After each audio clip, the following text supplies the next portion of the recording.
Open the regular Board of Selectmen meeting Tuesday, December 26, 2023 at 6:16 p.m.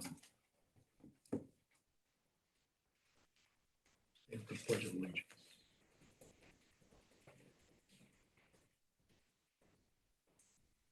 Pledge allegiance to the flag of the United States of America and to the republic for which it stands, one nation, under God, indivisible, with liberty and justice for all.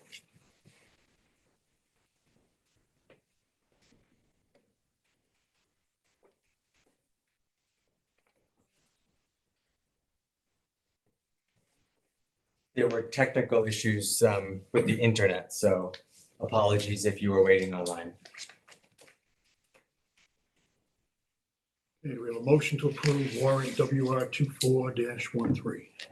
So moved. All in favor? Aye. Aye.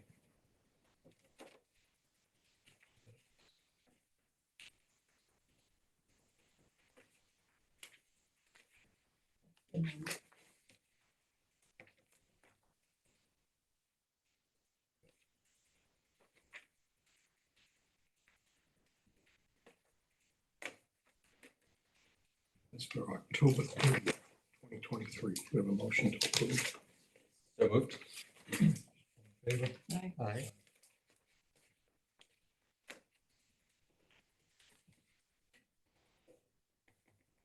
A correction on one of our past meetings of October 2nd. Correction will be that Aaron moved acceptance of the remote meeting policy as presented. Don seconded. All in favor. That's the correction.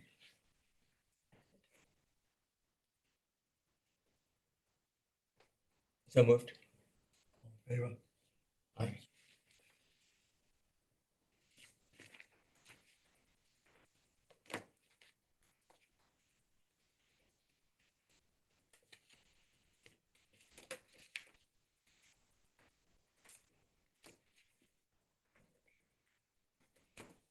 Session, we have Senator Durant. You're on. All right, we're on. We're on. Well, good evening. Thank you, Mr. Chairman and members of the board. I'm Peter Durant, your new state senator. I've been in office now for almost a month, but I did want to take an opportunity just to come by, introduce myself, say hi to the folks who might be watching at home, and actually pass out some information just on the office. Obviously, ways to get in touch with me. I'll give you cards. They're hot off the presses, so we just have these.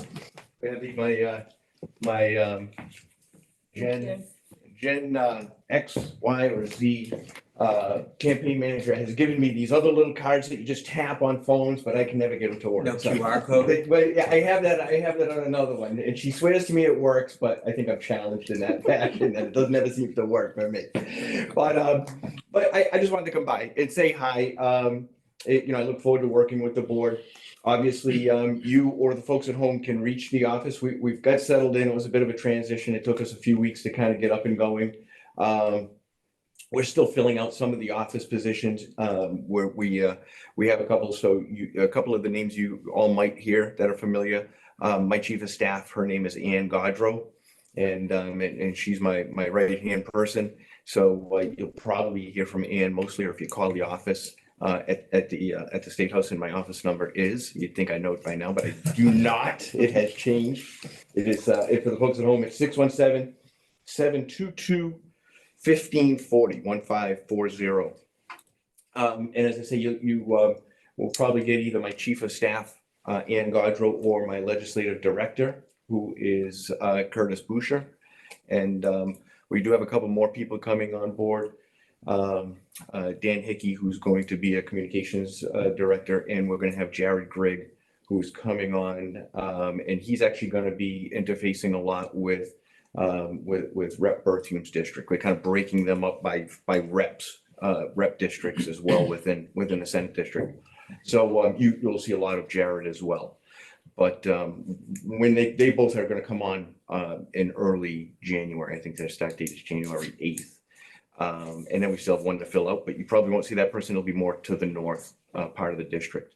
But I'm sure we're going to see each other a lot more as we get closer to budget season and as issues come up. As I always tell everybody, The only thing I ask from my towns is don't let me be surprised. If something happens, please just let me know so that somebody doesn't say, hey, did you hear about that? I say, no, I didn't know about that. But other than that, like I say, I just wanted to take an opportunity to talk to you. I'm happy to answer any questions.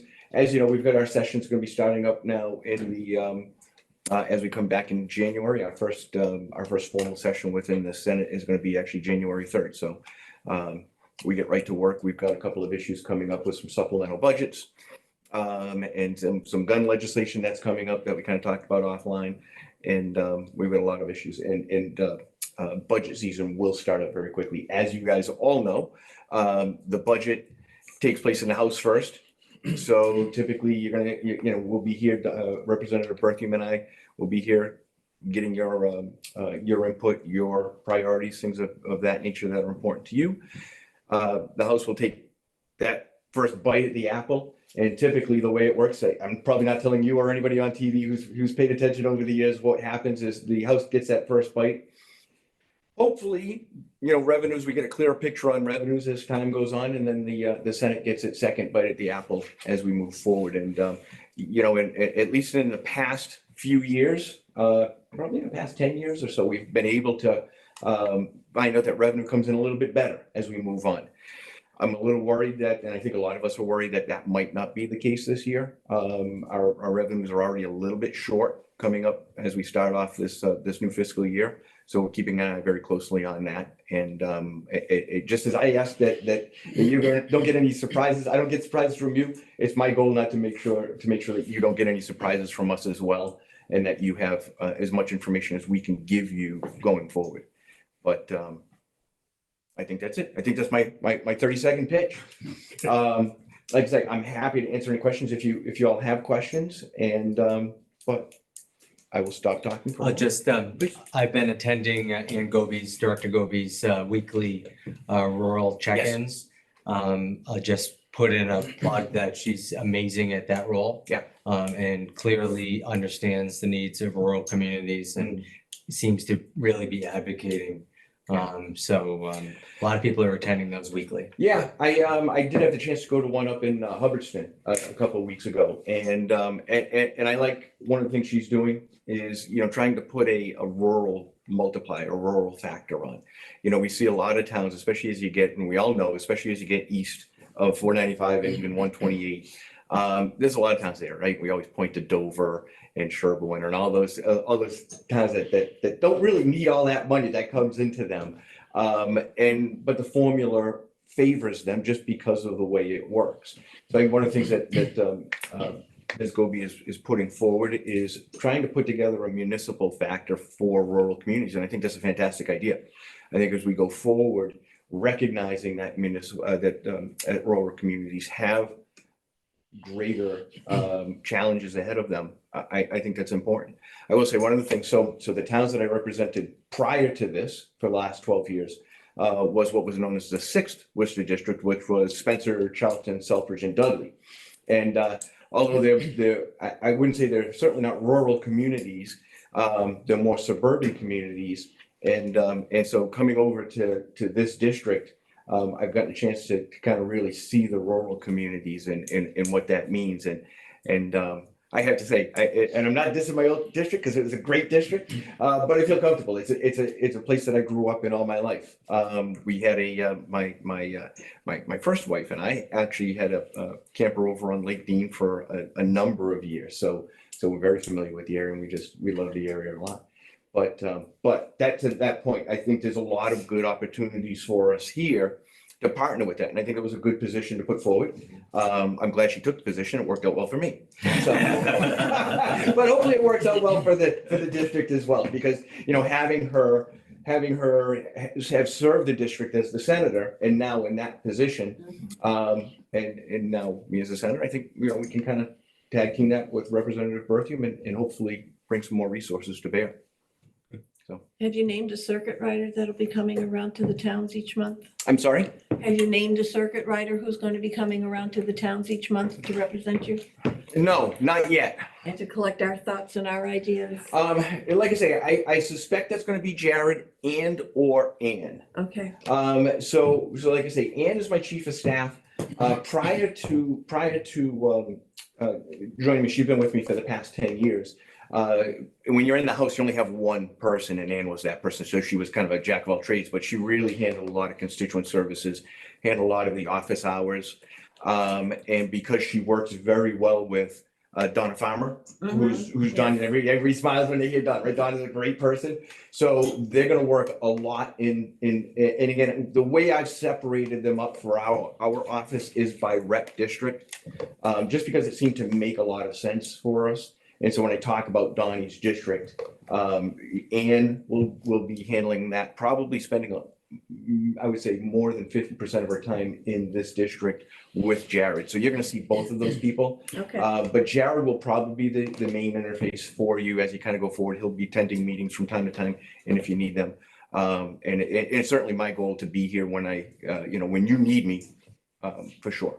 I'm starting to learn how busy 22 towns gets and just how large the district is. You're having to drive the other night from Westminster down to, actually, it was for the district, but I had to drive out to Belchertown. So that was fun. But you kind of start to learn just how big it is. Yeah. Sure is. So, but to answer your question, those are the two names you'll probably be hearing the most. Okay, And we'll be setting up office hours. Initially, we're going to do those office hours in conjunction with Donna. If that doesn't seem to work out for a lot of people, because sometimes you can't make it during certain times, they will split them up and do them at different times so that we can hit the most number of people.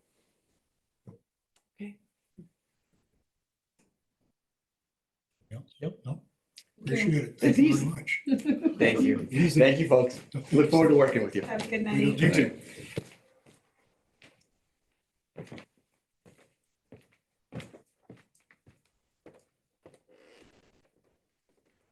Anybody else for public session?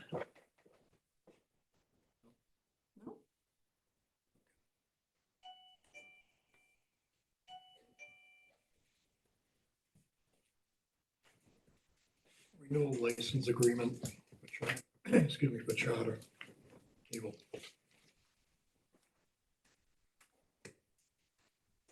And I'd like to just inform the board that I did contact Kathleen Dunn, as I wasn't, I always CC the CIC email, but I'm not sure if she gets it or who gets it, but I did send her an email to her personal, which she replied, saying thank you for the information and that she would pass the information that this was on the agenda at this meeting to the rest of the committee. So they were at least informed and given the opportunity to have any input or come to the meeting.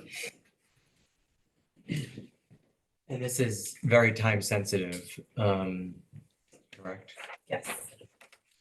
I think it has to be approved today. Yeah.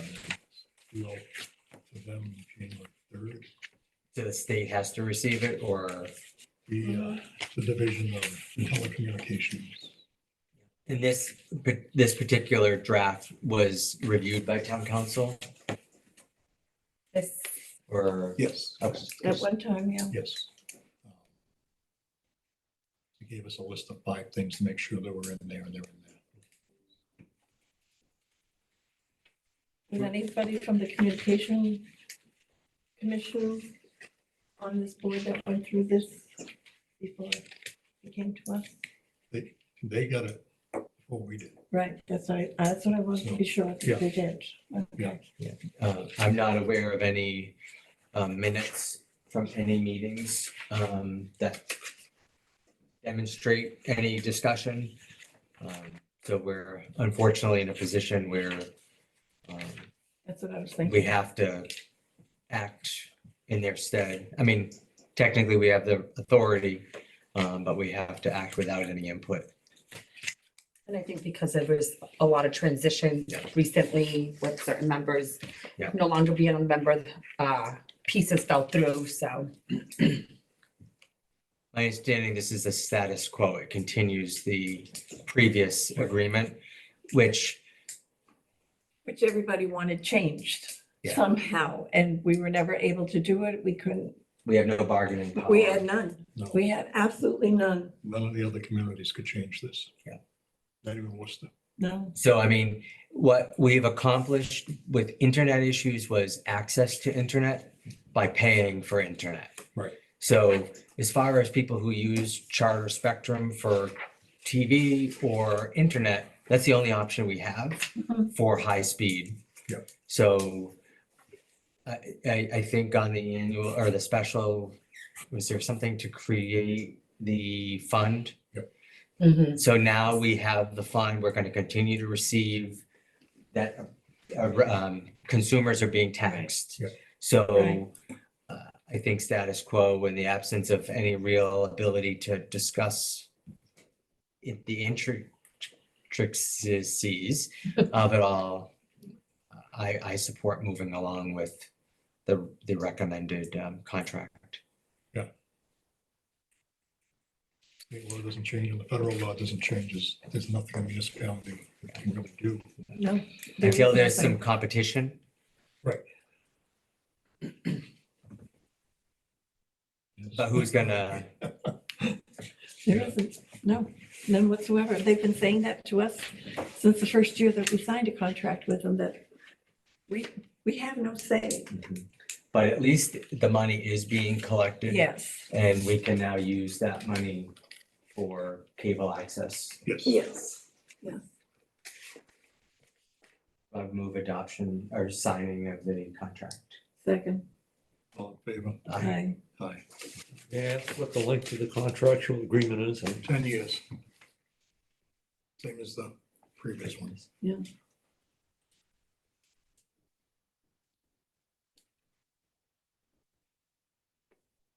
It was up in 24, right? Yeah, next week. Yep.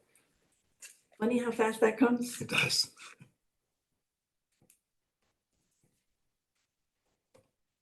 I should have had you sign my name. Yeah, I was just wondering how you were doing that. It's not. Yeah, last meeting I had my laptop down here, so it would be easier for you to sign lower, but you didn't catch on to that. No, I didn't.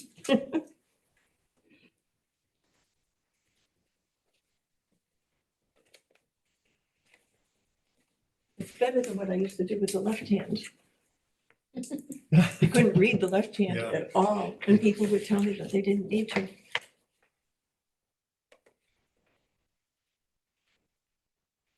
That's pretty good, Lucy.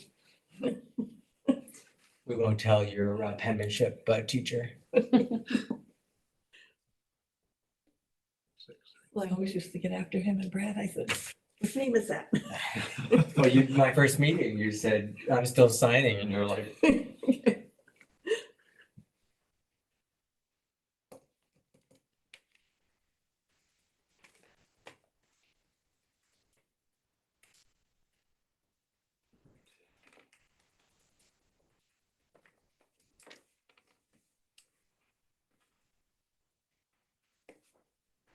Next, we got the Meyer valuation update.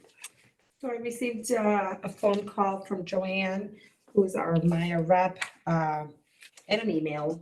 She called me to further explain that our buildings were reassessed and they've always been insured, but they were underinsured. And now they are at the current value.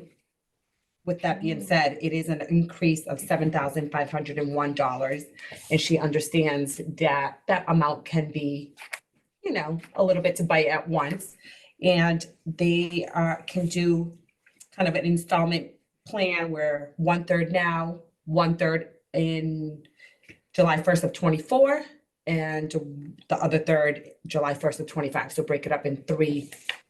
are those invoices in the new fiscal year? I mean, is it still a charge in this fiscal year that's supposed to be funded in this fiscal year? So now is this fiscal year. The July one 1st would be for fiscal So they 25. can break it up. And then July 1 of 25 is fiscal 26.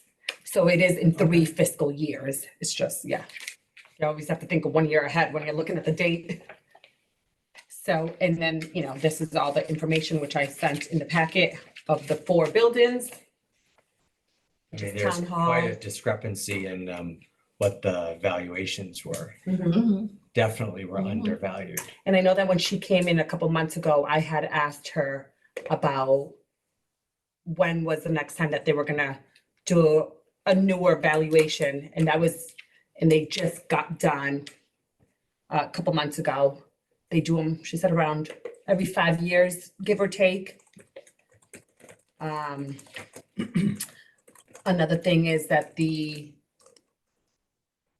construction or the additions at the library do not affect the value of the building in itself and what it's insured for. So they already put that out there with everything that's going on and inquiries. And those inquiries about somebody getting injured on the rocks are Mm. covered under general liability. And they are Mhm. still covered under, Nothing special. Okay, good. So municipal highway fire building was 2,370,956 is now 2.4 million. Does it cover the equipment inside? Or is it just the structure? I'm guessing there must be a separate rider for equipment. I believe this Property? is the structure. This is the property. yeah, this is just the building, because when I asked about the library, she said that doesn't affect the value of the Yeah. building itself, so it doesn't increase or anything like that.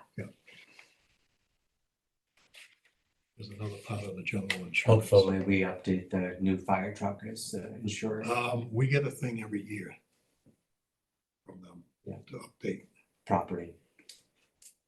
Property list is what it is. Yeah. Memorial Hall was 1.4 million, is now 2 million.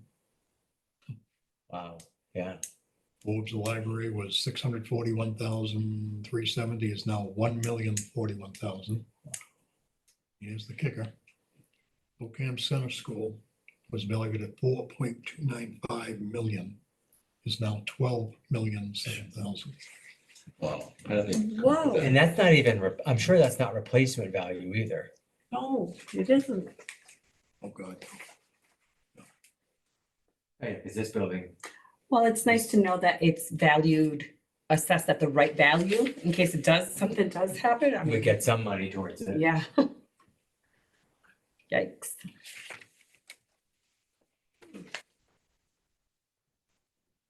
So in order, that does require a vote and a signature from the board, Yes, and then they will start, invoice when they're ready. very interesting. Splitting it in three, we have the money in the Municipal insurance Fire account, Highway pay for that. Memorial. Yes, Oh, 3,000. I believe so. Yep. what about the police department? The police building, is that, Probably went down. I think when I looked at paperwork before, that was included with The fire. number one. it's included in Yeah. that one? Because they're not really part of the municipal building or highway building. Yeah, Be interested to see what that value is. What's the address for the police department? 178. Okay, this one says 178A. Well, one is the highway, one's the Yeah. the fire. It's all in one. Yeah. But the police has to be different then. It must have a different address. Well, this is 178, the other one is 178A. Right, okay. So they should have had it, they should have had it down there as its own entity. Do they have a picture? Fire, Building detail? fire department, Barry Road, that's all of that one.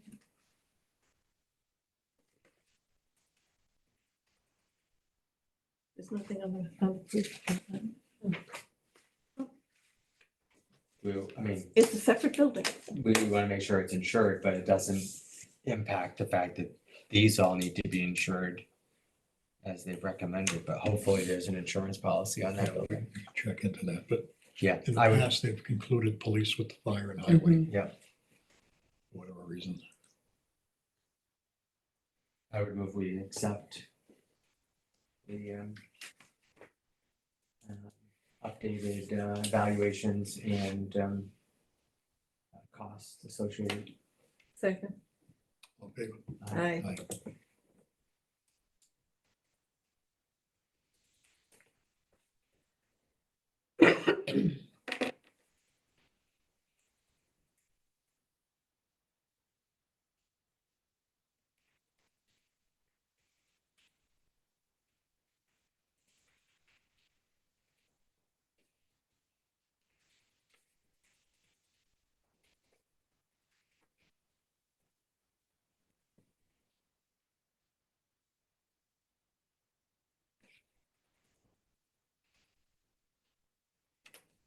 Still working. Next is the Community Compact Technology Grant. I know that that was brought up at the last meeting, that OCAM was awarded 25,587, I believe. But it still does require it to be signed Oh, it's one of and those state accepted. forms. These are the same forms they fill out for all All of them. departments that are doing anything with the state. And I know It's that standard. with yeah. working with Blythe, everything was, You just have to read it carefully as to where to sign, how to sign, and when to sign it. And whether or not you're supposed to put in any money. You miss one of those items, they send it back. Definitely think we should accept the grant. I think it would be a good idea. because you can always turn back if you don't use the full amount. If, if you decide to go less on the updates on the website, as long as you, It's really and then that's a the signature. initial setup is that company's estimate. Whether we decide to keep it for subsequent years at that level, Well, that's, at least we could take advantage of the full grant. and that's the thing that the board does have to decide is with every upgrade, it might be covered that year, but then it's maintaining it from there on forward. What does that cost versus, Right. how much more is it gonna be? So Yep. at least you have the opportunity to make some upgrades if you like. I mean, it is the Cadillac version, and I would say it's even more Cadillac than I think we need. Right, and when So- you're applying, I think with working with Blythe, it's like, let's ask for as Okay. much as we can. They did that, So what we gotta do is put her name on here and authorize her to Yes. sign. yeah, because I used to do it for the formula grant for the COA. Yep. And everything was always sent to Well, me, so that's almost everything's gonna like- go to you. When Tim, Fire Chief House Yeah. does grants or EMD or even Fred, they become the signatory then that can sign the grant for any communication and. So the contract manager is Maribel. Yep. According to the state, so we wanna authorize her to sign. Yes. I would move that we authorize Maribel to sign the Community Compact Technology Grant. Second. All in favor? Aye. And I would offer to work with Maribel and Blythe on as a liaison on the options for the website. I think Blythe at that point is no longer, it would be working with Civic Plus. Oh, is he Civic Plus though? But he does like the setup? So Civic Plus is the current website that we use. Yeah. I mean, by all means, the board can definitely explore other options if you Yeah. wanted to leave Civic Plus, but it would become whoever with Civic Plus. So But this is Civic Plus, right? And Blythe is Civic Plus? No, Blythe is the the, grant writer. She's- Oh, grant writer oh, teaches. gotcha. Okay, sorry. Yes. No, that's With okay. Civic Plus. Yes. But Civic Plus gave an estimate on Yes, their, yes, that's so where, working so with we it. got I got all the information from Civic Plus, worked with Blythe. Blythe submitted all those estimates and all the grant proposal. one of the things that I read that I think is probably way more than OCAM needs is the ability to do like direct messaging on an app. So Right, I and think getting an email is good, Yeah. and again, Yeah. when which right now isn't working on part of our no, I current. need to, when working with Blythe, it was, you always reach for, Yeah. request more, in the hopes to get something. And I think that one of the biggest selling points for OCAM, which is, in my opinion, reality, is we have limited staff, we have limited hours. So the website, the more the website can do for the patrons, for anybody who needs to obtain and have access to it, the better. So I think that definitely benefited us. I know that Blythe worked the state just as hard and did the same thing for another town, a much more developed town, and they did not get it. So I was happy to see OCAM receive something.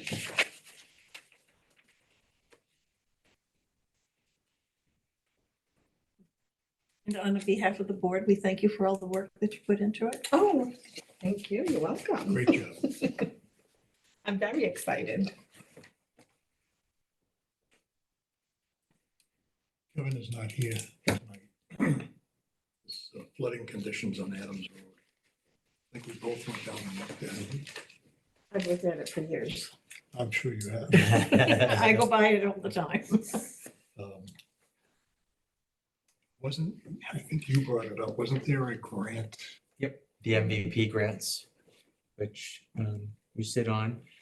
One of the things they talked about was culverts Mhm. and water management. And so identifying areas that maybe have water retention issues. This is kind of part of this whole process, is what are the needs of Oakham? And we kind of struggled going, we don't really have a whole lot, but then we have this storm where the whole state was impacted by Yes. water. And I mean, you go Barry South Street near the school, the culvert along the right-hand side was down 2 feet from erosion from the water along it. And so I think looking at all of Oakham, all of our culverts and seeing what our priority list is, including, identifying if this is something that warrants direct attention. I did talk to Kevin about it. He said that several years back, he had removed the culvert because it wasn't working, was crushed. And It was a concrete culvert, I think. concrete one, yeah. There's a pipe going under the road. Yeah. A small pipe going under the road. I saw it. So, But it leads to Nancy Across the street. Pettyjohn's to put a larger one in, if that's what anybody wanted to do. I think you would have to go to Nancy and get her permission to do it. And that's a question of like, where's the water coming from? If it's coming from somebody's property versus is this water that's collecting on the roadway? We always on Adams Road, coming from the top, very top of that particular hill, it's always kind of wet there because it's now a farm. Yeah. They used to have a well up there somewhere near the road. Nobody knows exactly where it was. We've all looked for it. But somehow that water keeps trickling down the road all the time, all Yeah. the time. And it eventually will gather, and then it was supposed to go under the road with that other small culvert pipe there. But the property itself, like all of us right now, we're just saturated. Yeah. Oh, yeah. We're just saturated. Theirs usually would get a lot of water when the frost was still in the ground because it couldn't go through.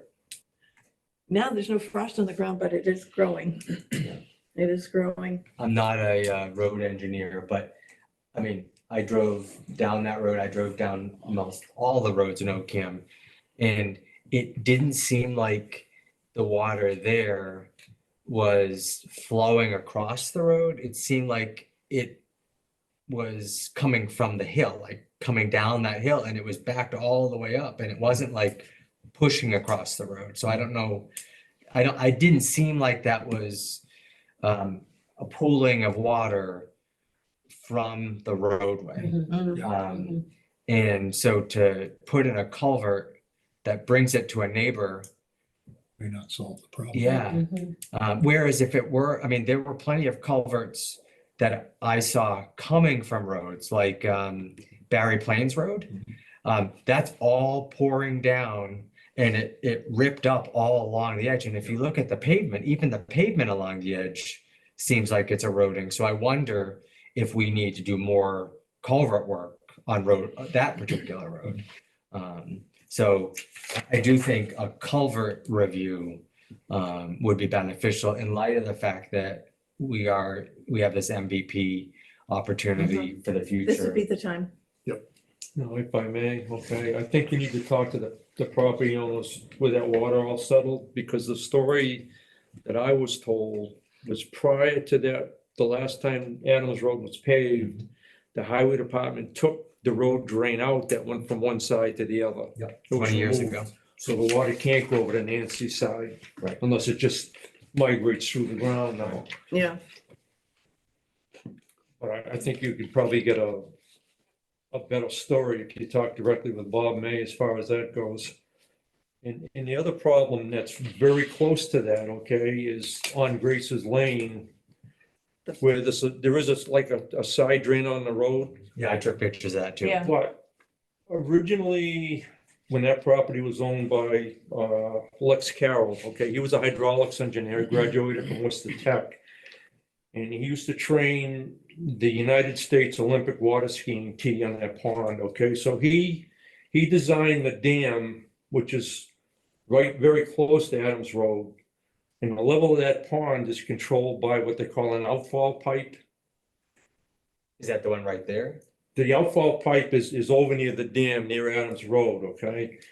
But the water, like this last storm, was right up to the pavement. It might have even gone over, I'm not sure, but I know it was Yeah. very even I to the mean, the sign pavement. that's out in the water was almost touching the bottom of it. So it's technically, it's flooding town-owned property. It would in seem the to right me of way. that the owners of Adams Pond really have a responsibility to lower the level of that pond when the storm's coming. I know when my family was taking care of a pond in New Braintree, we were responsible for the water level so it wouldn't damage the roadway. Mhm. And I think that they should be notified that they're responsible should their pond do any damage to the town property. Because right now, they just ignore it, I don't think they have the ability to adjust it, really. I checked that dam out.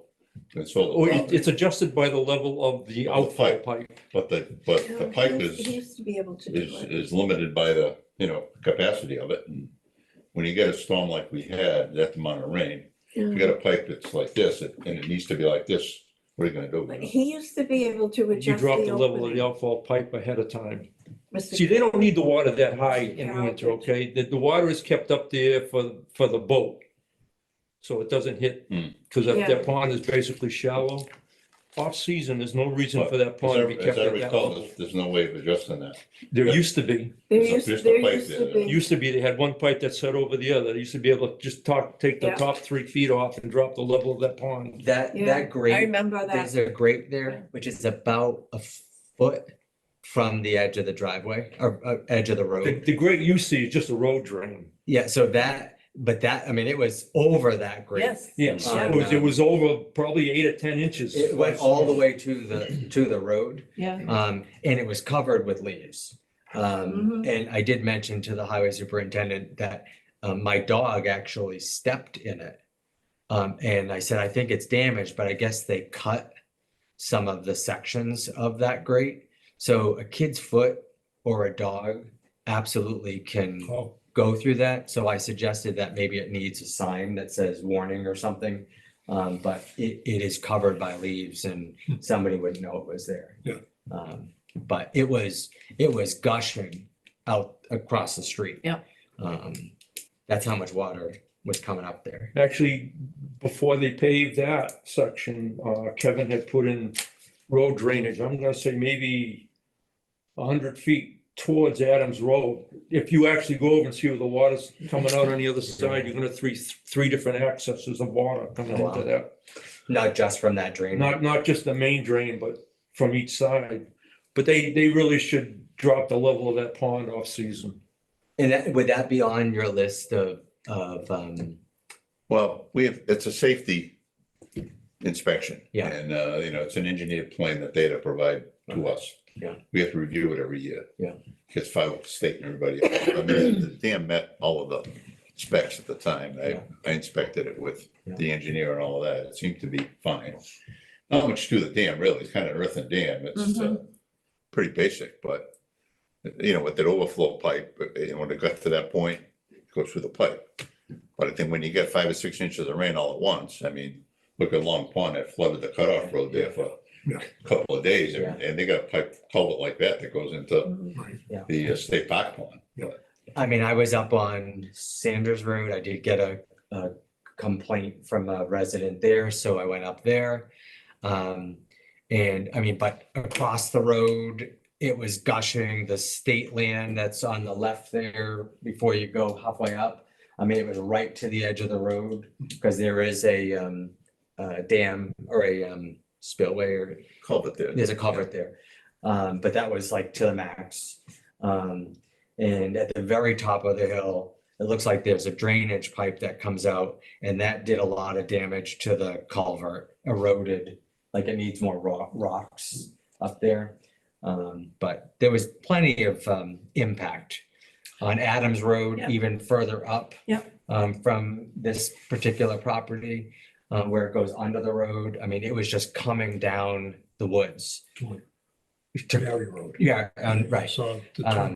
Yeah, so it definitely was not unique to one property. Yeah. But it's pretty hard to anticipate what the worst scenario would be. You know, if you built up for the worst storm of 5 or 6 inches of rain, it would be a huge amount of money to upgrade all the roads with I mean, piping, you know. even Gaffney, it didn't go over. It has in the past. Last year, the year before, it went over, but it was up to the pavement. And I mean, there was just, and the beavers have been good since whatever happened. I don't think there were any beavers there. anymore. Okay, they went away. They just. But it was, gosh, I mean, it was at capacity pouring out the other side. So, but I think there are certainly residents who have had historical issues with water. And so if we at least collect their issues, maybe there can be a priority list of culverts that may need attention in the future. I mean, every town gets a certain amount of damage when you have that type of storm. Yes. And we luck out here because you don't have any major problems. There was some damage, but Yeah. all minor, really. Yeah, It's all yeah. fixed in a Yeah. day or two with a few loads of rock and, you know, nothing major. And that's Even the that benefit of property, looking, you know. even that property, the next day, the water had come down significantly. So.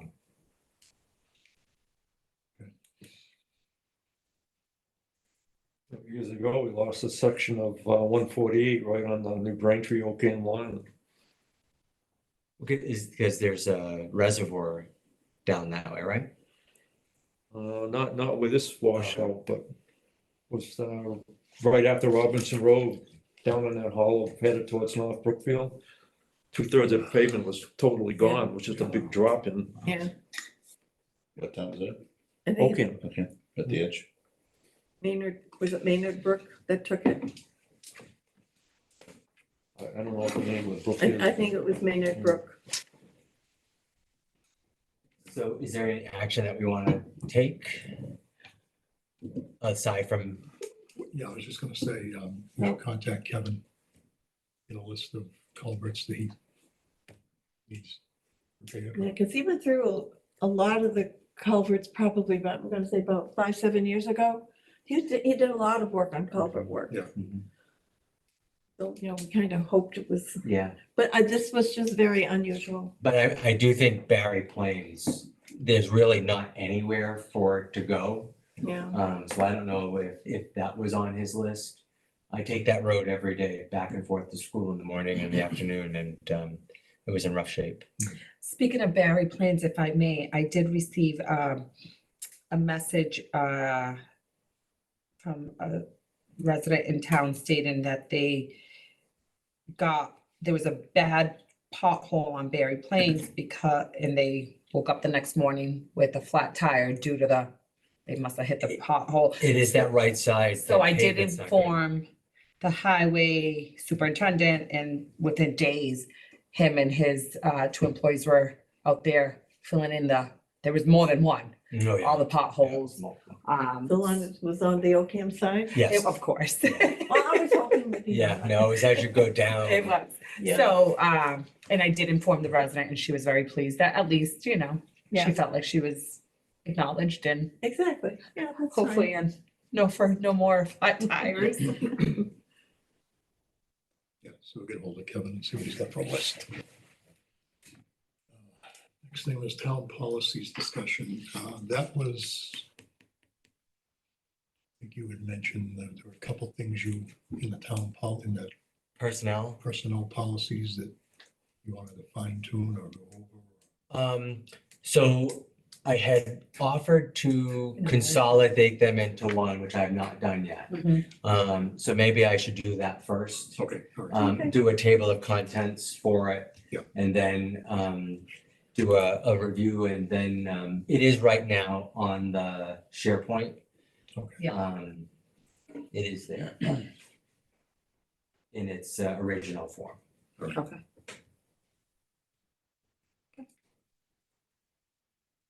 All right.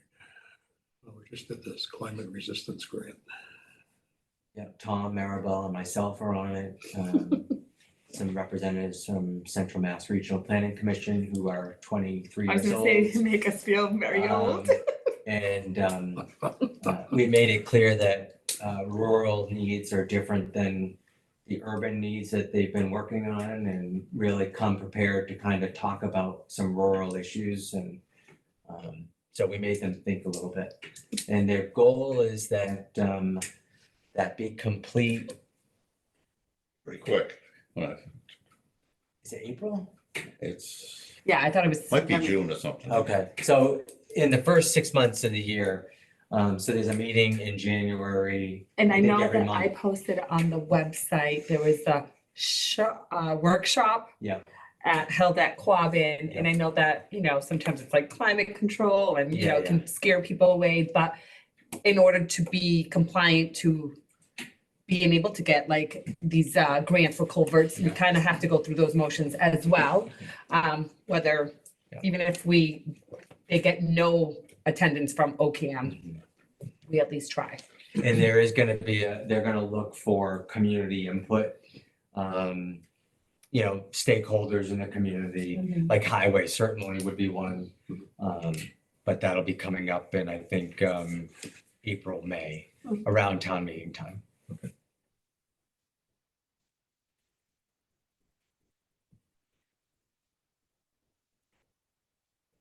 And center school repairs, Where do we want to start? he sent us an email. He could not be here tonight. Mr. Nutter? Also, Mr. Nutter. Okay. He has to meet with His facilities, facility committee. Oh, okay. Right. he wasn't prepared for this meeting. Well, that's what we had tried to get set up a few months ago. Right. But I thought so. he started his part of it and then we'll enter into it. Okay, So he's gonna get back to us okay. when they have their meeting and discuss what they think the top priorities are. Well, they might be different from what we Well, I was just consider. gonna say, I think they're different than what we. Because I thought we had kind of prioritized them Yeah. ourselves when we went through and did the site visit, that we kind of Right. came up with the idea that how we were going to begin and where we were going to begin. We did. So, Well, it'll be interesting to see. We'll see Lauren. what they say. And we had previously said, I think the first meeting of every month was gonna be ARPA anyway, right? So that's next meeting. So it would fall into that if they're ready by then. I'm not keen on opera for the school. I don't think so. So like a either. debt exclusion. Well, Yes, stabilization. Okay, it's gonna need a lot more money than ARPA has, sure, right, and why suck that? especially when they need a whole new gym floor And that wall. and the wall And the wall. The wall is huge. And the roof. and the roof. That was just, Well, that the we were roof still goes paying like for, right? this, right? And it's, so all the No, ice actually, just the comes roof is fine, I down. think. So that can be Well, that's Yeah. not, all right, okay. And in the then- meantime, we have to be very careful the paving.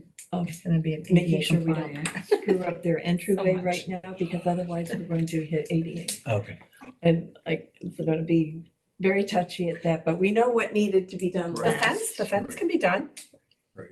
We know what needs to be done last, we know we can do it, and we know we have the money for it. It's everything else before that, that we're going to have to really take a close look at, Right. and who are we going to hire to do the work? We'll see. It's a very interesting list that needs to be done. Lucy, And he may have added another one by now. the Harpers, I think I gave you two of the same sheet. There's one of this. I have two of the same. I put it in the thing, Oh, Erin, so you Harper's should here? have it digitally. oh, in there, nice. I have two. Okay, I'll take that one. And then Okay. here's the second page, sorry. Oh, all right.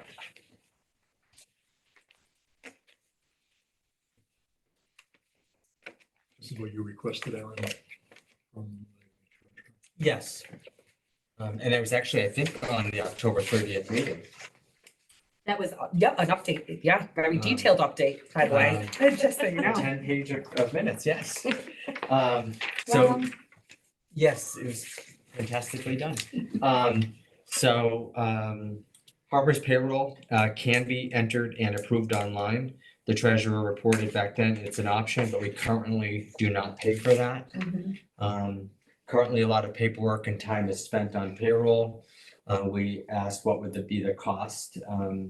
Harper's payroll can also track holiday, sick time, paid time off, which is all A lot of currently options, manual and only in trust the merit, Right. head of the employee. Yeah.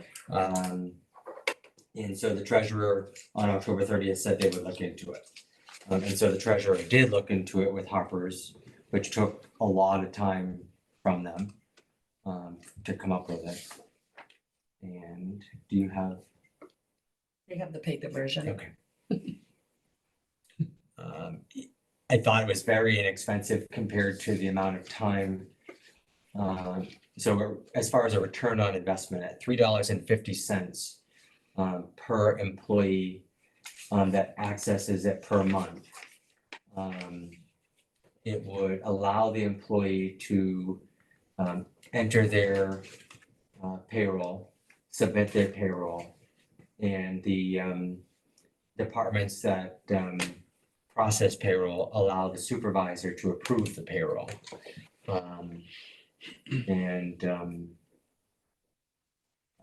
They could request time off through the app or through an app, through a website, through a time clock if you opted into that. Cut down on potential errors in manual entry, which did come up actually last pay period. The treasurer would still get a report that they could print out with all of the payroll, like she currently does. She currently prints out. Oh, good, because I think that was one of the things that at least I got from the accountant, that she still by law on the accountant end needs everything by paper as well. So if that could be You can generated, still create a per user payroll report. Mhm.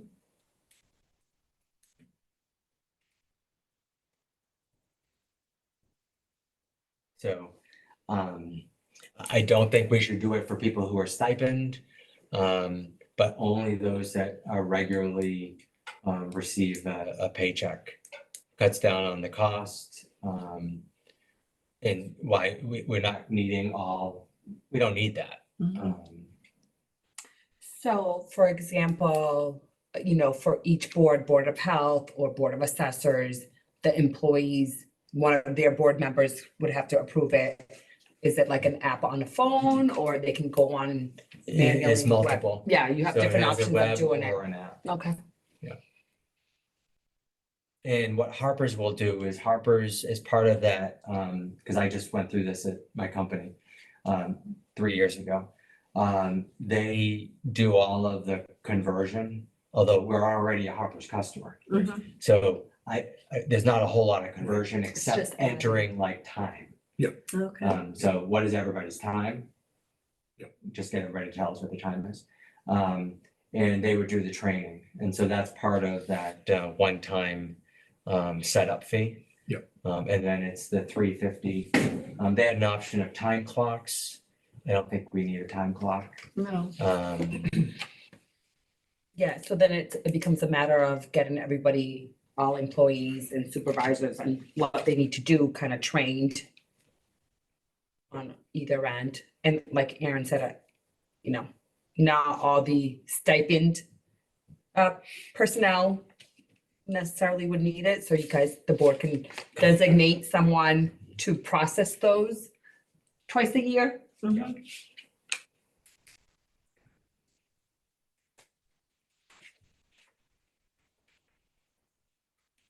So I would, I believe we could use for the one-time fee of $750 for the setup. We could potentially use ARPA for that, unless there's funds somewhere else. But otherwise, it's $350 per active employee per month. So I would move that we move towards adopting this contract with Harper's for time and attendance at the $350 per active employee. And the configuration, implementation, and administrator training be paid for utilizing ARPA funds at $750, one-time fee. It would be nice to have one payroll that everybody uses. Yeah. Instead of 9 different. Yeah, 9 like separate weeks and I think there's even consideration of like how often does the fire department get paid? I remember it was monthly. We do weekly. He does bi-weekly now. Oh, Bi-weekly. okay, But I know that there's But it one, was monthly. okay. one board that is always done a week behind. Like Yes. most jobs, you know, when you start, you don't get paid that first week. That I know of, one particular board does it that way because of the way they meet, but everybody else is current. And that's a yeah, time and yeah. that's a wage an hour thing. So then, again, for all the other current, That that includes all Thursday, the you're police waiting. officers too, right? Yes. so then that would create, I think we need to move everybody into the same payroll week Yes, during this process. that's what I was gonna Yeah. say. The policies say Sunday, Saturday. Which is usual and customary Right. everywhere in the country. It will also give, once we get into this, it will give the treasurer a full week to review this rather than 48 Yeah. hours. That's That's exactly, ridiculous, yeah. you know? would all the police departments, seeing that they're so part-time and the fire department, you know, I'm just thinking out loud here, would it be wise to maybe have their chief or their admin Well, they gotta fill out a slip when they go in anyway. to do it versus creating an access for each one of them that work, or do they? Still gotta create the access because they gotta track. Oh, that's true. Okay, yep, federal just law, thinking they out gotta loud, track Everything. thinking out Yeah. loud. I think it's worth the investment. Yeah. So that we don't get caught later on inadvertently. Yeah. Not doing something. Right. Yep. Right. Okay. So that was a motion. That was a motion. Second. All in favor? Aye. Aye. So is this effective to give to 1D? Yeah, Immediately. and it's not, it won't happen immediately. It could Right. take 2-3 months to set up, but Probably. Maybe for the next fiscal year, it'll be all in place. Yeah. That would work out Mhm. just fine. Very good. I like the idea of changing the payroll. how do you keep up with that? It was very difficult. I think it'll be so much easier for the treasurer. Oh, yeah. I know when we had talked about it last year, we need to do this. We thought about doing We're it. almost there. And we're getting there. Okay. Board have any new business?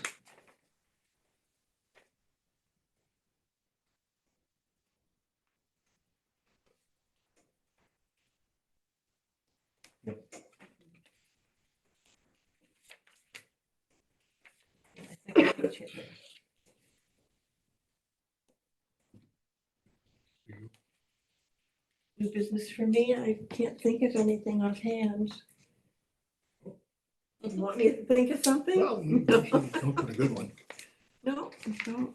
I've been through all the paperwork and everything. I am working on the end of the year report for council, for Board of Selectmen. I'm still working on it. She hasn't forgotten. I haven't forgotten. No, not at all. I thought you'd be done by December 1st. I tried. I She had a little tried. situation. Handwriting. You can type it. Yeah, One hand, one finger. maybe, yeah, no, I think we're doing okay. Old business. We have any old business? Posting locations. Just wanted to let the board know that, and Aaron, I think is aware of this, that we resent, well, I CC'd the board, resent the email of the posting of the agendas, again, being effective January 10th. Reminding all boards, committees of the importance of that, and that will be going live that date. In that email, or in the second email, the public body checklist for posted meetings and the public body checklist for creating and approving meetings minutes were attached to give them as a guide. And I also set up a date, which is tomorrow, 10 a.m. for anyone who wants to join on a quick live demonstration walkthrough on how to post the agendas on the website. Reminding them that everything is time stamped, has to be still with that full 48 hours of compliance, and that's business hours, no weekends or holidays included on that. And I don't know, we'll see who shows up tomorrow. I will then, I haven't yet, but I'm hoping to have them by tomorrow morning, or I'll do it afterwards, give them a quick step-by-step. I did that with the Council on Aging and with the police department on how to post the Herald for the Council on Aging, the quarterly reports for the PD, just because I know that when you only do it once a month or, every couple of months, you forget. I know that I do too, and sometimes it takes me a few times to, oh, that's just how you did it. So just to have the steps until it becomes a habit, especially for the boards or committees that don't meet that frequent. That's what It's gonna be- concerns me, out of the boards that don't meet that often. They don't necessarily have the computer at hand, and maybe, maybe I've- in the town hall, or they don't have a computer for their board. For a couple of my committees anyway, they don't, and they just work off their computers at home. Whether they're going to be able to get up to speed to do this, and how are they going to do it? How are they going to post? They have to do it from their own computers rather than from a town computer. Do we have their email addresses? Well, that was another part of my email, was that if they don't already, they will need to get website access use, which I can set up for them. Again, I know I've talked to some of the smaller boards or committees that meet very rarely. I'm more than happy to assist. It's just more than 48 hours at that point would be needed to be given, because I don't want to be the cause of a meeting not being in compliance, or because I know it's going to take some time. It's Yeah. not going to be a one-time thing, and if everyone's going to be up and running. I know it's going to be a little bit of time and practice, and I'm more than happy to help along the process. But I just want to make it known that I'm willing to help and guide. But eventually, this is not, I don't want it to be solely my responsibility or part of my job It's to going to end up falling on her. post them. I'm more than happy to always assist.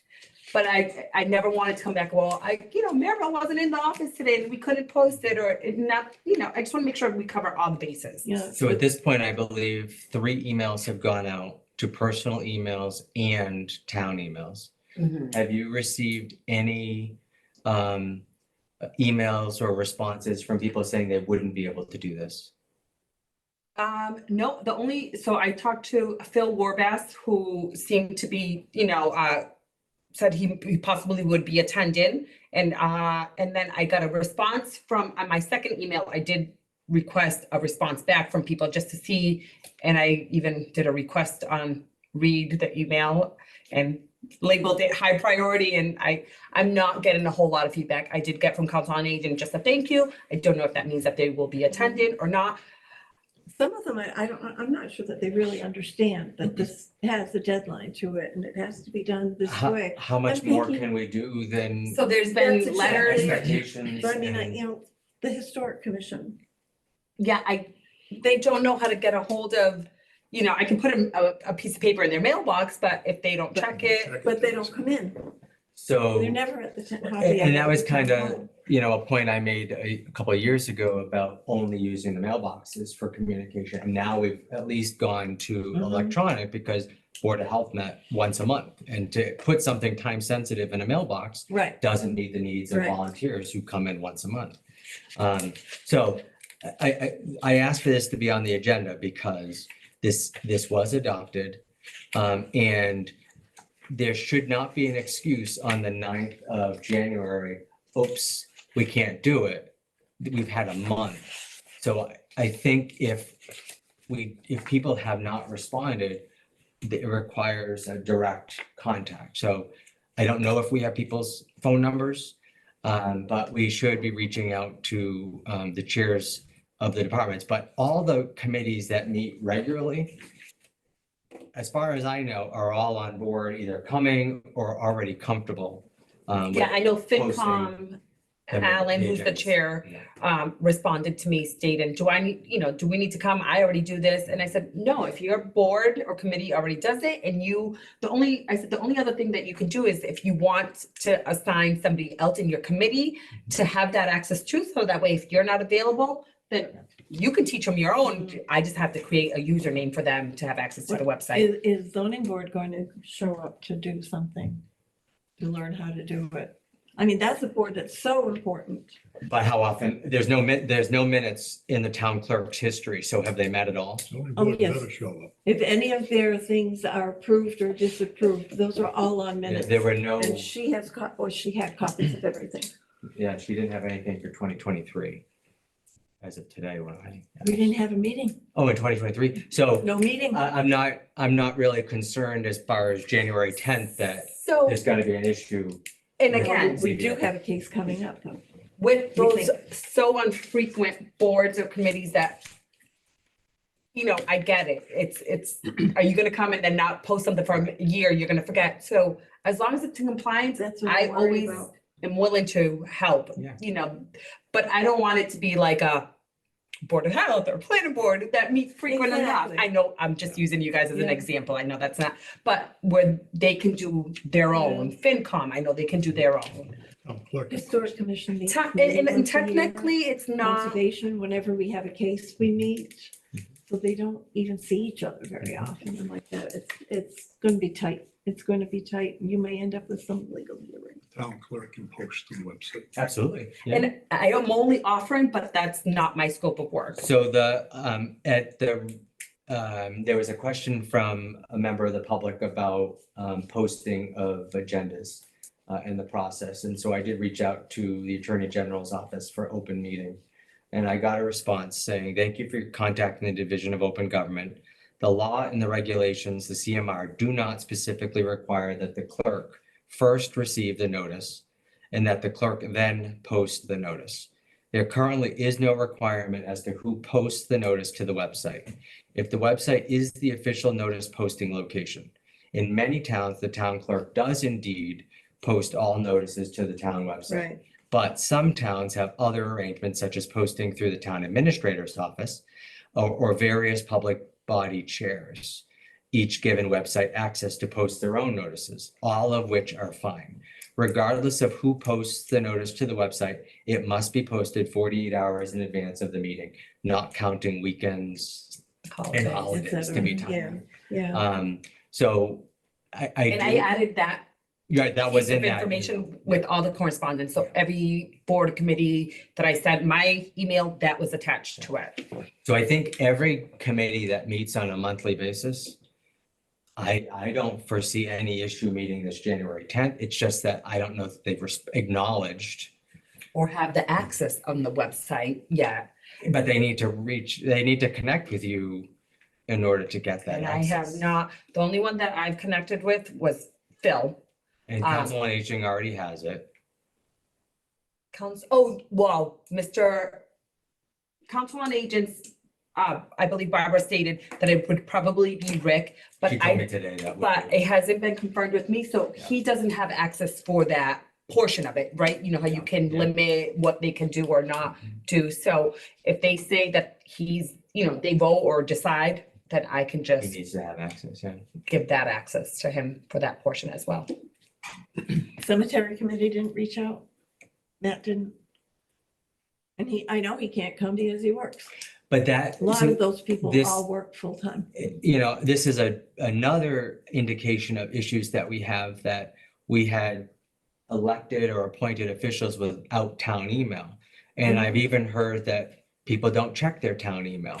So I understand, I mean, but we are all elected Imagine that. or appointed, and there is an expectation of being elected or appointed. And if you can't do it, then maybe it's not the right elected or appointed position. And so to post meetings, to follow the meeting requirements is a responsibility of being duly sworn in and taking the ethics training. And so there have been postings recently that don't meet the requirements. And so the issue is, this is the best way to ensure that we are meeting the state requirements for open meeting. Because right now, with a clerk that is only in the office for 4 hours Maybe. a week. So for them to Yeah. say, oh, it'd be great, yeah, your clerk could post the minutes, okay. If you're gonna opt for the clerk, which we could say the clerk is gonna post for zoning, for cemetery, For but that anything. means that they have to be in on a Monday in order to be posted for So they 48 would hours need to later. meet, in order to meet the requirements, sometimes it's gonna be way well over 48 hours. Which, So the clerk can have enough time to do it if she, Right. you know, clearly. Yeah, that's a. Yep. You know, because like I said, I don't mind helping here, yeah, at the transitional period. I just don't want it to become my responsibility. Conservation reached out to you. You didn't list them. Oh, okay, sorry. and I think they're coming tomorrow. They're coming tomorrow. Sorry, Lucy. So then, when is our next meeting? January 8th. 8th, okay. And so the town clerk has to formally inform the Attorney General's office that this was adopted, this was changed.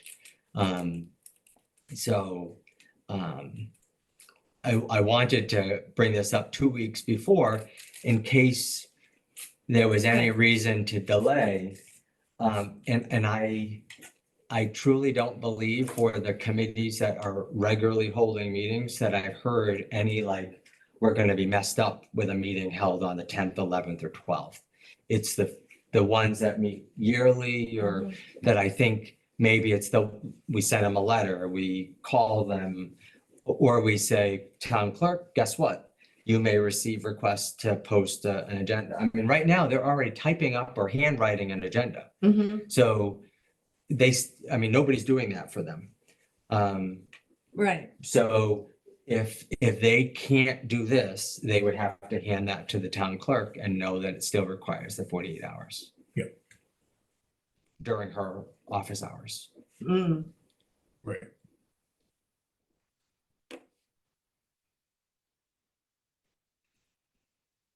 And then we get the new website. We go through this process again. Yeah, I don't imagine it would be, I mean, this is, and I recorded, did I record? No, I provided everybody a video with a script of step-by-step instructions on how to post these agendas. On this website? On or this website. On this website. And then okay. the website that that all the other towns have moved to already has the same educational available.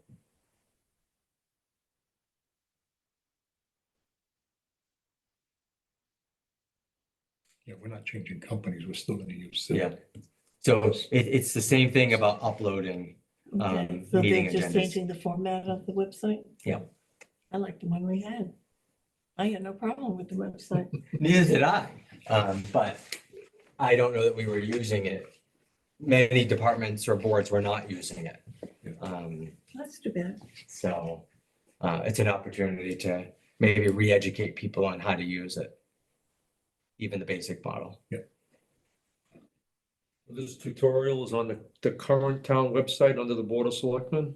No, the tutorial was emailed to all of the boards and committees and departments.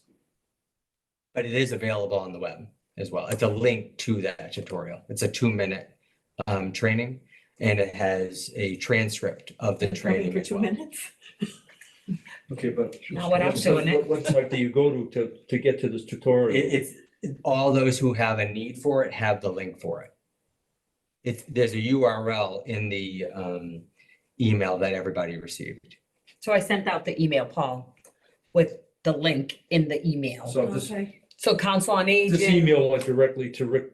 Oh, yeah. Well, it went to the Well, Council on Aging. Council on Aging, so Okay. if he has access to that, sure. Yeah. Which I believe he does. Yeah, I mean, according to Barbara today, they were all set. Perfect. But they're not all set because he doesn't have access to update the website. Yeah, it's just not permission. Does he? Does he not? I know he has access to the main, for the Herald. I don't know. We'll have to, I have to I'm look. guessing he does. He may have that. He already has access to Should the have website. access to the Yeah. website. Right, but there's different, when you go on the user, you can click on what they can do. Like update. to Update the this, only the urgent homepage, news, you know, yeah. you would have to Right. click like posting of meetings and agendas to be able to create, like Samantha. Yeah. How she She couldn't didn't do have it access because you had to go in and to give that. them, Trustees click that or- yeah. So I mean, button. knowing that Okay. he is the one that's been doing it, you could just go in and update his. Yeah. Ideally, the Council on Aging should say this is who we want, but They will.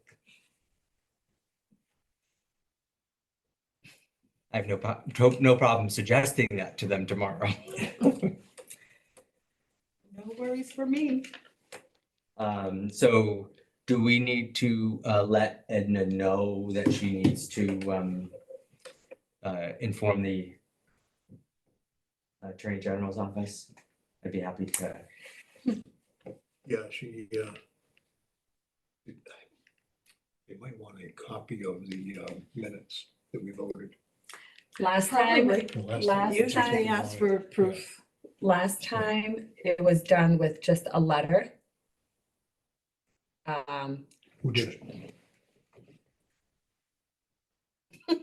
What do you think? I don't know. I did. Then do it again. Yeah.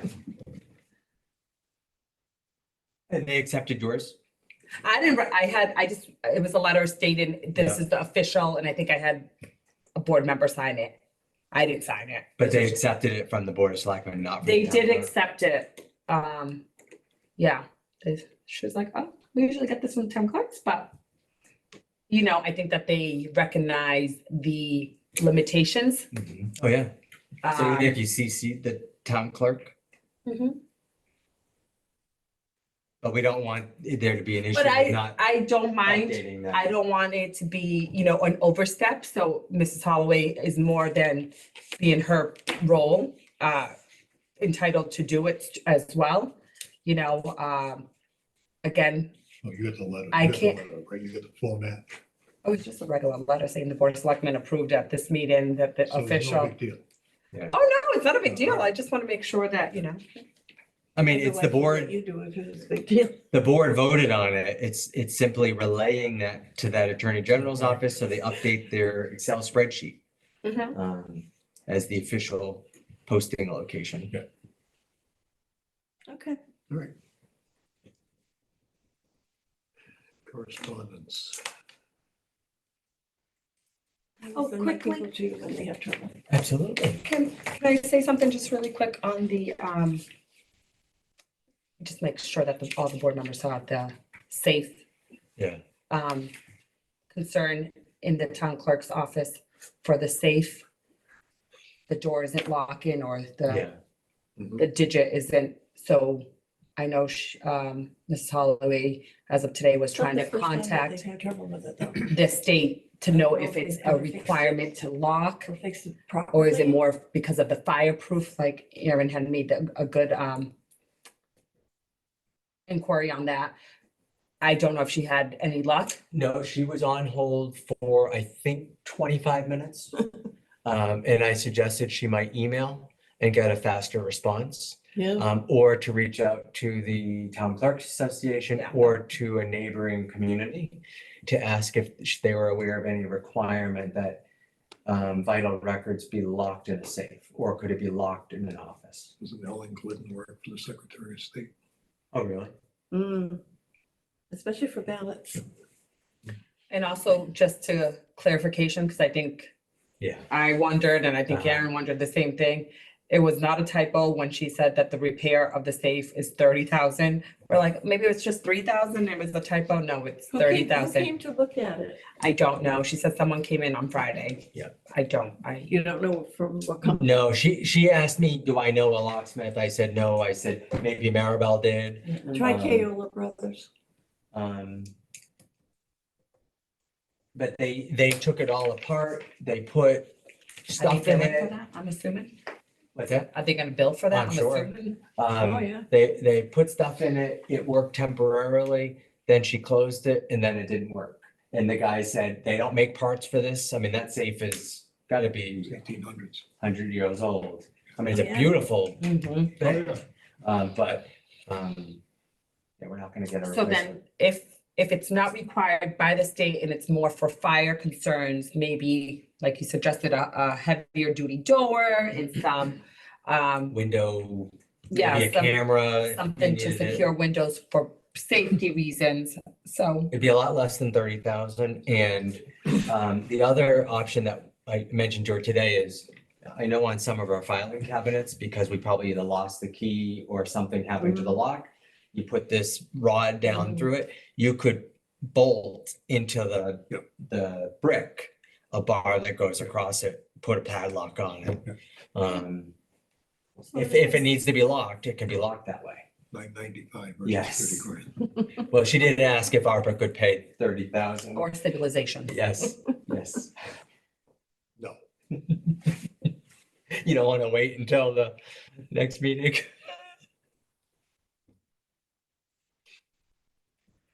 Never convinced me of 30 grand. No. For that.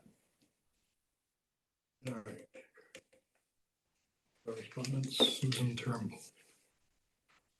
Ms. Turnbull came in last week, I believe. It was after the last meeting. Last meeting, yeah. Short, a couple days later with a letter that she provided me and I scanned and sent to the full board. Where she requested for the letter to be fully read at the next meeting, which is today, and to keep near and dear for any future meetings or discussions on the library or the Playhouse project. So I don't know if Lucy might read it, or did you want to read it? Yeah, if you want to. Okay, December 12th, 2023, to the Select Board. Regarding the Fodes Memorial Library Children's Play Garden. Some timeline information. I was elected to the Board of Trustees in May of 1996 and served through May 2013. As part of a state construction grant writing process, a site plan and survey were completed. 2 iron pins were set on the lot's west side where there's an actual abutter. Only one of those pins still remains. The back one in the stone wall at the southwest corner of the library lot along Wright's Field has been lost under the debris and the yard cleanup of the 17 Maple Street. At that time, I told the Board of Trustees that there had been some encroachment onto the library lot, but I didn't know the pin was obscured. As it didn't really affect anything with the library's use of the lot, it still does not, the Board of Trustees decided to let it stand to maintain an amicable relationship with the abutter. I was asked this past spring to try and find the bounds of the lot for the layout and construction of the children's play garden. The large maple with the nail in it is gone from the southeast corner, and the road has been paved so that the nail in the northeast corner is no longer evident either. Only the street pin between 4 and 17 Maple Street still exists. There was a discussion on that day between the trustees, the abutter, and myself about the deeds and the right-of-way across the back of the library lot to the back of 17 Maple Street. Deeds are not personal property, and I got both the library original deed from 1907 and the abutters deed from the Registry of Deeds in the next week or so, and gave everyone involved copies. There is no mention of any right-of-way in either deed. This right-of-way was a very pertinent one. 17 Maple Street was a building blocked lot. The barn and house occupied the full width of the property. While researching the library, I read somewhere that a right-of-way existed. Sometime in 2001, the board restated this to ensure property access for our abutter. Since then, the barn has been demolished. The right-of-way remains. Construction equipment can still access the back of 17 Maple Street with some altering of the play area. The playhouse was cited to accommodate this access. Why the library is so important to me? I lived overseas in 1995, and the city library bus was better library than my stone and mortar hometown library. I vowed to make my small town library the best in the state. I vowed full handicapped accessibility in honor of my brother-in-law. And with this, I wallowed into library renovation. If you build it, they will come, and they have. If you staff the building with bright and sharp and friendly people, they will return, and they have. If you work hard to assure lots of funding to the library, can run lots of programs, patrons will return again and again. It was to that end that I established the Friends of the Fodes Memorial Library, Inc., as a nonprofit in 1998. When I left the trustees, I became the treasurer to ensure the continuation of the group. The Friends worked very hard to raise awareness of the library and raise roughly $8,000 annually to directly turn back into library programming. The Children's Play Garden is not funded with any town money. It is a wonderful project that is nicely thought out and geared to young children. It will be dedicated to commemorate a young woman's life lost too soon from a family that has been part of the town library and the town's history from before the library came into being. The best part of all is that it dovetails it so nicely into the Phopes family patio donated in 2018. A new change that has come about from construction has been beneficial. Moving of the handicap parking is really rather moot. It was horrible where it was, backing past the entrance with nowhere to swing, all while having an impossible time seeing activity at the entrance of the door. The new location, though it reduces the number of available parking spaces, affords a more direct rear view of the entrance, and now there is somewhere to back up into for a swing to leave the parking lot. Why I wrote this letter? To clarify some facts, and most importantly, to blunt the negative impact of a public forum in handling of this matter. This is a small town. There are many factors at play in every facet of every town project and event. There is a very active critical town rumor mill. It is very easy to take slights, lies, and false information and turn it around into hurtful accusations and words. Aggressive statements about town officials and employees have a lasting negative personal impact that extend even to an individual's family members. There is also an adverse institutional impact. I could have walked away many times from this corner lot, though some of the best days of my life have taken place at 4 Maple Street. Some of the worst days of my life have also taken place at 4 Maple Street. Please, it is very important to remember that these people serve for the good of the town, like all town boards and committee members. They essentially participate in charitable giving of their time, intellect, and talents. This is a library board of trustees with nothing but the best of intentions, carrying out a fantastic idea with hearts of gold. The town of Oakham is very fortunate to have an actual professional library director with so much passion and drive dedicated to our community. If you build it, they will come. If it is well staffed, they will return. If you provide above and beyond, then you are the best small town library.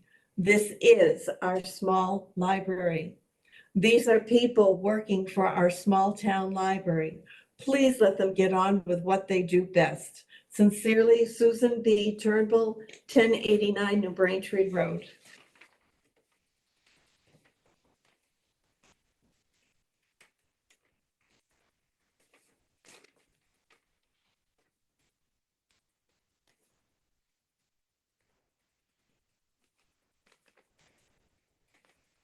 Questions, comments, anything?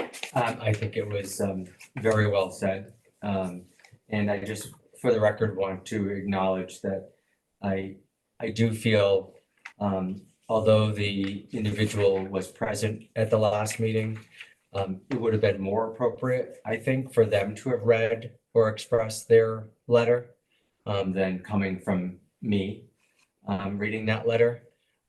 Because as I was reading it, there were things in there that were personal towards a employee of the town. And I feel like as a board, we have an obligation to give our elected, appointed, and employees an opportunity to have a voice when they're being publicly called out.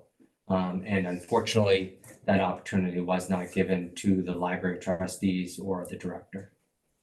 I agree. I agree. Can I comment on something? I think we can disagree on policy. We can disagree on how things get done. We can disagree on whether Huck Finn and Tom Sawyer are too dangerous to put in our library. But I think we can all agree that Sam has done more for this town than anybody since I've lived here. And granted, I'm a newcomer. I've only been here for 25 years. But I think Sam deserves a big thanks from everybody. And the idea that people get slandered after working for the town and giving everything, well, then you got to ask yourself, why would I want to put myself in this position? I Exactly. respect everything that you people do for the town. I appreciate it.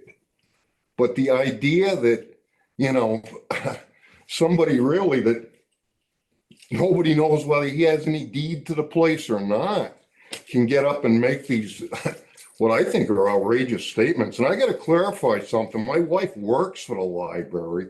And I know exactly what happens over there, and I know exactly what the time and effort that those people put in. And most of them don't have little kids in town.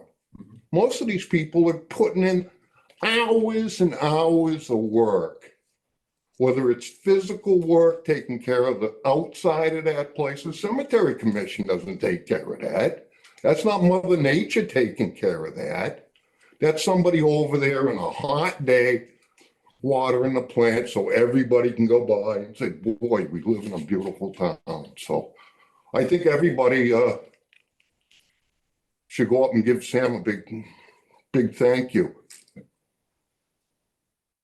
And that's the reason I came. I agree. Thank you. Scott. Thank you very Well much. said. Who's that?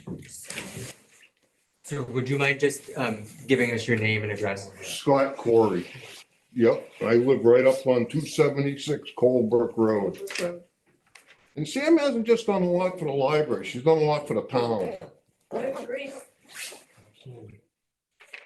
To be honest with you, who'd want to put themselves in that position? That was my wife. I'd tell her to quit tomorrow. Yep.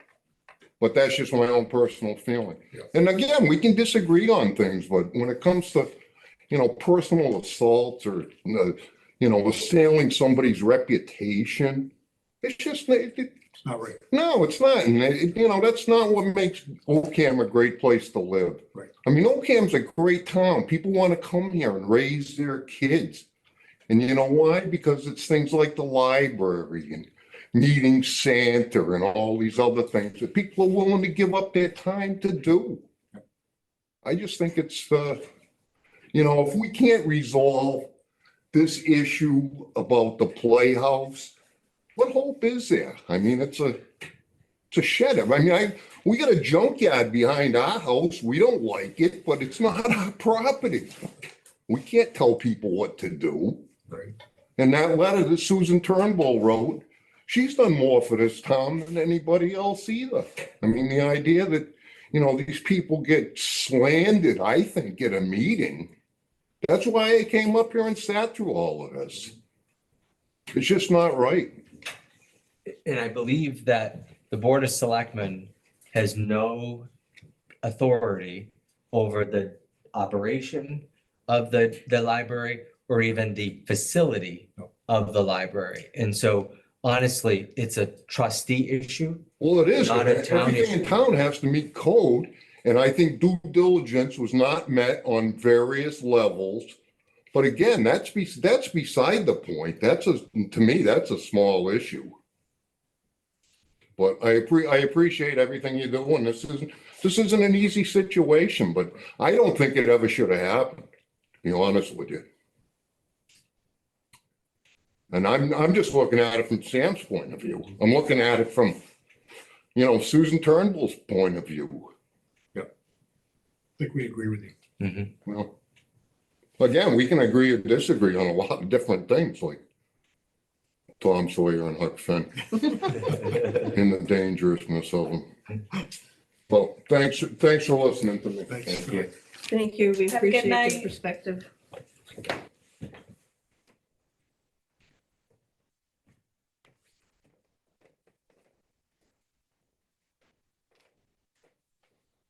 Nice of him to say. Yeah.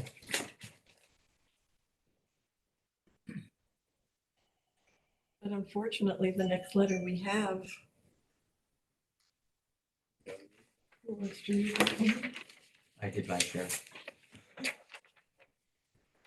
I can read it. You want to read it? Next You want me to? letter is from Sam. Just gotta speak up, Don. Speak up.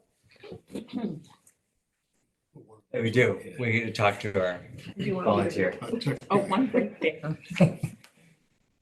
This is from Sam to us. I wanted to let you know that I submitted my letter of resignation to the library trustees at their meeting yesterday. I will stay on through the hiring and training of a new library director, and then will take over as the president of the Friends of the Library Group and work on a volunteer basis to finish the playground project and get it open for the community. It's been a great pleasure working with the town for this past decade and working with you all.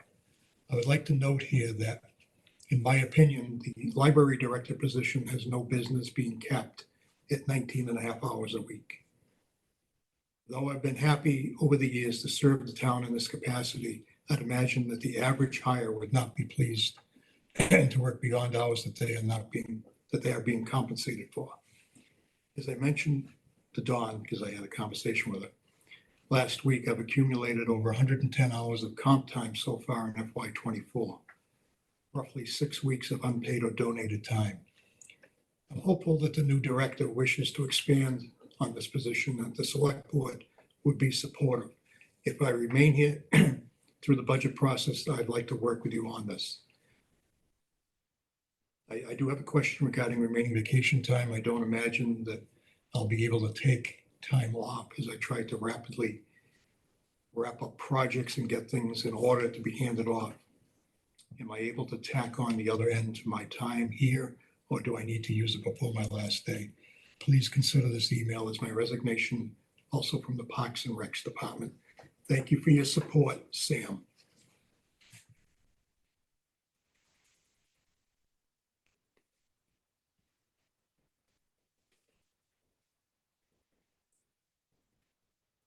Get the email from town council. Yes. That's kind of what I was getting at, was that part. But you questioned specifically. Yes. So that was my understanding.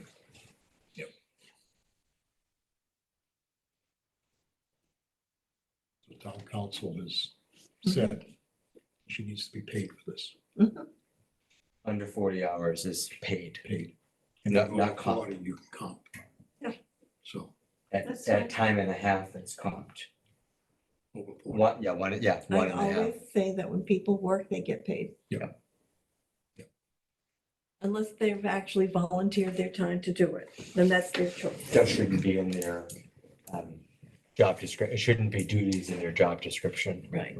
Because they could come back and say that they weren't compensated for their work. This has been a problem here with not just one department, but with all the departments. Mhm. I You agree. know, and we went through this whole redoing of their job descriptions and everything else. And we need to start putting everything in place, not piecemeal. You know, I think it was 2021 is when they did the study. Yes, And we said we put people at the pay grades by the third year. And that Guess hasn't what? That happened. hasn't happened yet. So now we're below the market even more than we We're were. coming into the third year in 2024 where this all has to be revamped again, again, yeah. you know? So, and we didn't hit it the first time. So We got close on we got very some. close. I mean, considering it was our first Yeah. effort at it Yeah. with the wage study, we really worked hard and thought Yeah. about that thoroughly, So, trying to get us up there. And it was a 3-year program, but like you said, the 3 years are coming. Yeah, yeah. so it's something we're gonna have to talk with FinCom about during the FY25 budget. Yes. There could be a lot of things we have to talk to FinCom about. When I spoke with Sam, she said the library is open 29 hours a week. You know, so 19 and a half doesn't cut it. 25 might. But that's, trustees have to, When they present their budget request, they would be explaining that this is proposed for 25 hours or 29 hours. Right. And then be part of the education with the community on why this is Absolutely. being Yeah. presented. absolutely. My only observation after reading that letter and then unfortunately getting this letter is the understanding of this nonprofit organization. Hmm. They have no legal standing in anything with the town. They don't have the authority over the Playhouse. No, They may fund the Playhouse. right. But the trustees and the library director, whoever is replaced, ultimately is accountable to the town for the implementation of that Playhouse.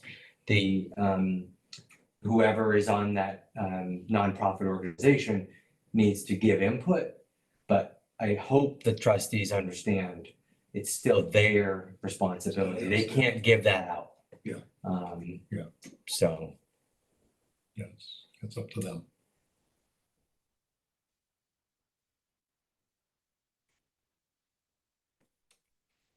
So it's with regret that we acknowledge that she turned in her resignation to the Yes. library trustees. Yes, definitely. Some big shoes to fill. Mhm.